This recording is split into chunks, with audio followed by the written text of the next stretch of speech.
اے پیغمبر، کافروں اور منافقوں سے جہاد کرو اور ان پر سختی کرو، اور ان کا ٹھکانہ دوزخ ہے اور وہ بری جگہ ہے۔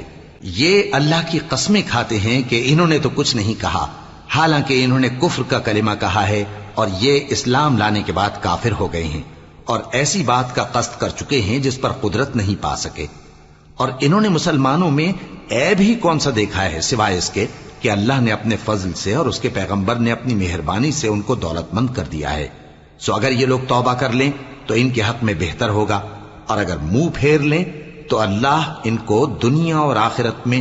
دکھ دینے والا عذاب دے گا، اور زمین میں ان کا کوئی دوست اور مددگار نہ ہوگا۔ اور ان میں بعض ایسے ہیں جنہوں نے اللہ سے عہد کیا تھا کہ اگر وہ ہم کو اپنی مہربانی سے مال عطا فرمائے گا تو ہم ضرور خیرات کیا کریں گے اور نیکوکاروں میں ہو جائیں گے، لیکن جب اللہ نے ان کو اپنے فضل سے مال دیا تو اس میں